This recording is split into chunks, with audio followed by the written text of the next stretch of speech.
दो जहां पे कदम, घर मंदिर से नहीं वो कम, तुम रख दो जहां पे कदम, सारी दुनिया बिछाएगी फूल, दिल अपना बिछाएंगे हम। सुस्वागतम सुस्वागतम सुस्वागतम सुस्वागतम।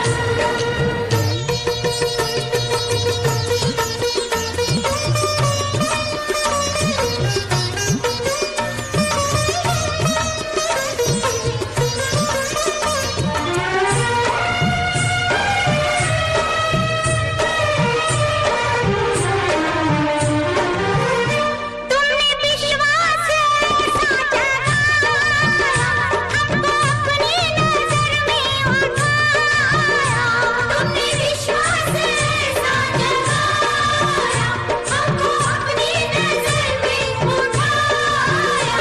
तुमने जीने का मतलब सिखाया, जीने लगे फिर से हम। सुस्वागतम सुस्वागतम सुस्वागतम सुस्वागतम।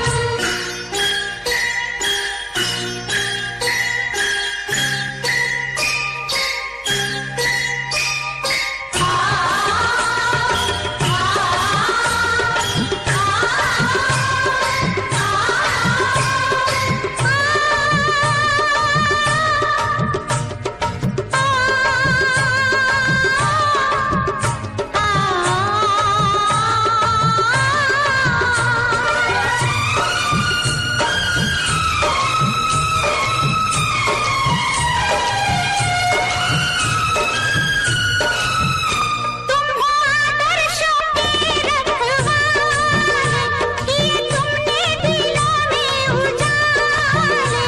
तुम हो आदर्शों के रखवाले, किए तुमने दिलों में उजाले।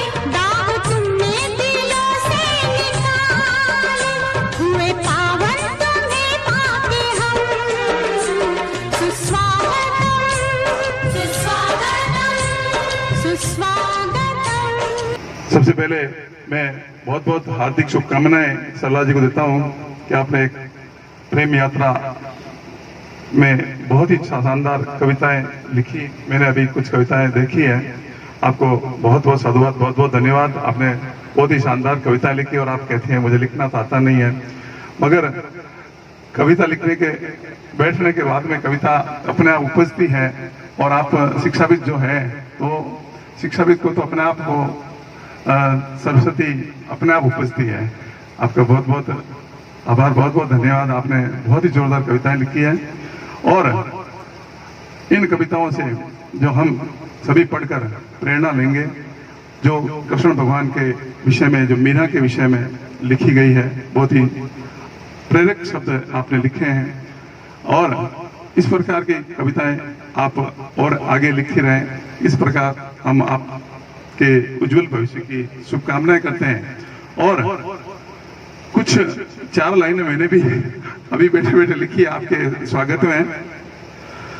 सरला जी, आप सरल हैं। आपने लिखा 90 कविताओं का कमल है। लेखनी आपकी शानदार है।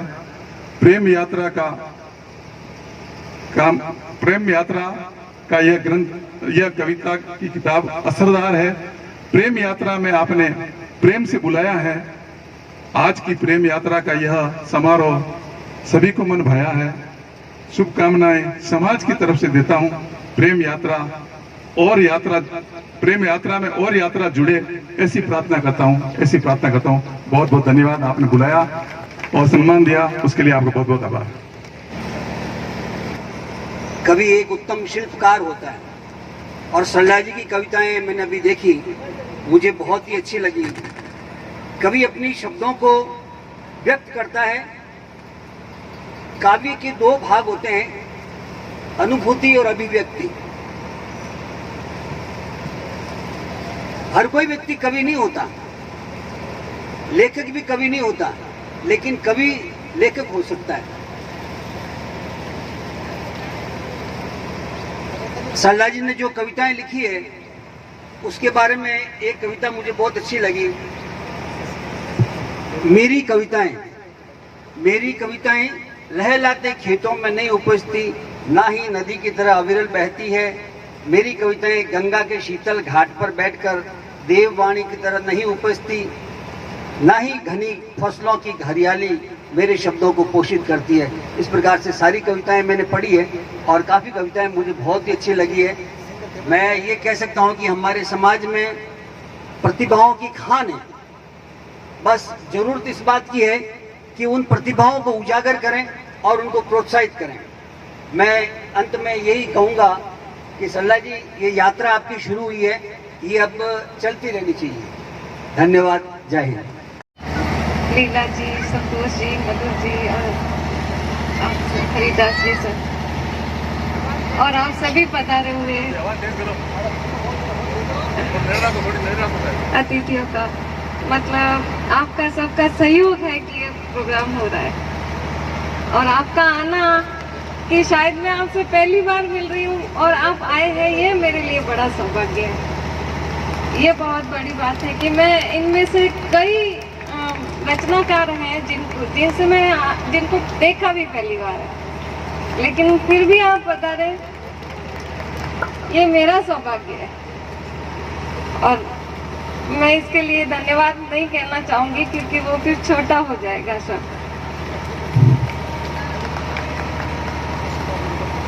लिखना नहीं आता है मुझे, मैंने कभी सीखा नहीं लिखना, छंद अलंकार कुछ नहीं आता है, बस भावनाएं जो उमड़ी मन में वो लिखी और आज वो एक पुस्तक बनकर आ गई।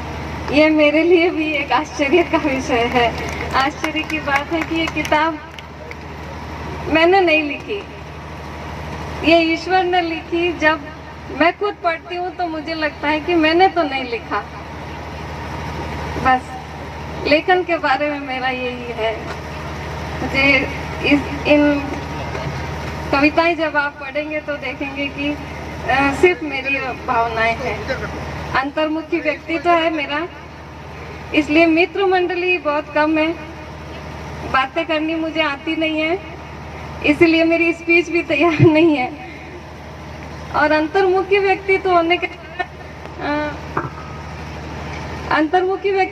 के कारण बस अंदर ही भावनाएं उमड़ती है और वो मैं किसी को कह नहीं पाती हूँ, तो उसको मैंने पेन डाउन किया और वो पता नहीं कैसे कविताएं बन गई और ये पुस्तक बन गई। ये सब आप सबका आशीर्वाद है बहुत। और इसमें आश्चर्य की बात यह है कि उनका मोटिवेशन है जिनको मैं जानती नहीं। फेसबुक फ्रेंड जो सारे लेखक हैं, मेरे मीरा कृष्णा में फेसबुक फ्रेंड जो सारे लेखक हैं, उन्होंने मुझे बनाया, उन्होंने मुझे प्रोत्साहित किया कि आप लिखिए और मैंने उनके प्रोत्साहन से ही लिखा। एक दो कविता मैं आपको सुना दूं।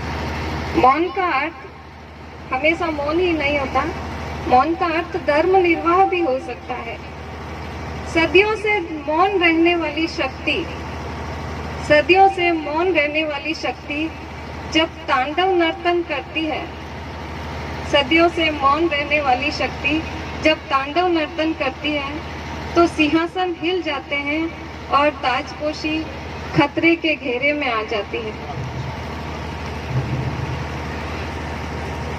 मौन अहिंसा परमो धर्म निभाते हुए, मौन अहिंसा परमो धर्म निभाते हुए धर्म का डंका बजा देती है, इस चेतावनी के साथ कि आधा श्लोक अभी बाकी है, आधा श्लोक अभी बाकी है। मौन के गहन अर्थों में महारूपांतरण छुपा है, मौन के गहन अर्थों में महारूपांतरण छुपा है। तीसरी आंख ही उसे देख सकती है, उस मौन को तीसरी आंख ही देख सकती है। तुम्हारा मौन तूफान के बाद का अपराध बोध हो शायद, तुम्हारा मौन तूफान के बाद का अपराध बोध हो शायद, मेरा मौन तूफान के पहले की शांति भी हो सकती है।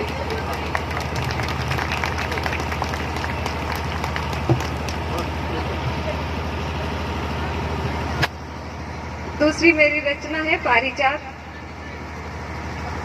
मेरे आंगन में खिला था पारिजात का वृक्ष, मेरे आंगन में खिला था पारिजात का वृक्ष, पूरा आंगन फूलों से सज जाता, पूरा आंगन फूलों से सज जाता था हर सुबह। पारिजात जो हर श्रृंगार का होता है और रात को सुबह होते ही उसके सारे फूल झड़ के आंगन में गिर जाते हैं। मेहमान, समस्त माननीय सदस्यों एवं सदस्यों एवं यहाँ सभा भवन में विराजमान मेरी बहनों, बंधुओं एवं बच्चों को बहुत बहुत सादर नमन, आशीर्वाद। समय का अभाव होने के कारण मैं बहुत संक्षेप में प्रस्तुत करती हूँ।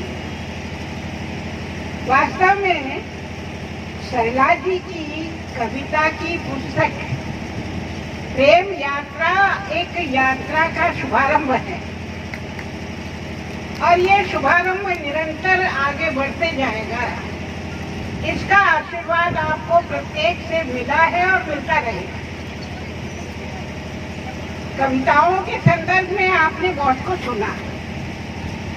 मैं एक विशेष बात कहना चाहती हूँ। सरला जी ने अपने 2 उपनाम रखे हैं, सरला, मीरा, कृष्ण। मीरा और कृष्णा। कृष्णा शब्द ऐसा है जिसमें बहुत से लोग भ्रम कर जाते हैं। हम लोग चाहे उसे आंग्ल भाषा का कुप्रभाव कहें कि हम अपने देवी देवताओं को भी राम को रामा बना दिया, कृष्ण को कृष्णा बना दिया, वेद को वेदा और योग को योगा, परंतु यहाँ वह बात नहीं है। यहाँ कृष्णा कृष्ण को नहीं बनाया है। यहाँ कृष्णा है मेरे ध्यान में द्रौपदी। आप लोग भी जानते होंगे कि कृष्णा नाम है द्रौपदी का और श्रीमती सरला जी सोनी ने इतनी चतुराई की है इसमें। एक और भी बनी है मीरा, जिसने अपना तन मन सब कुछ कृष्ण को अर्पित कर दिया। आदरणीय मंच और यहाँ उपस्थित सभी सुधीजनों को मेरा सादर नमस्कार। मंच के सम्मान में 4 पंक्तियां रखना चाहती हूँ। अगर गुमनाम है कोई उसे एक नाम मिल जाए, अगर गुमनाम है कोई उसे एक नाम मिल जाए, मिले आशीष जिसे इनका उसे पहचान मिल जाए। भला कैसे नहीं उनका मुकद्दर रंग बदलेगा, भला कैसे नहीं उनका मुकद्दर रंग बदलेगा। सुदामा को अगर जो आप सा घनश्याम मिल जाए। आज के इस मंच के सम्मान में ये 4 पंक्तियां आप सभी की तालियां चाहूंगी। आदमी को कहीं चिंता करने की आवश्यकता नहीं, क्योंकि प्रेम है, उस प्रेम में एक ही बात है, पूर्ण समर्पण। बट लेकिन किंतु परंतु प्रेम तो प्रेम है, उसमें समर्पण ही है, त्याग भी नहीं। त्याग में कहीं कहीं अहंकार रहता है। समर्पण यानी सम्यक दृष्टि से किया हुआ अर्पण।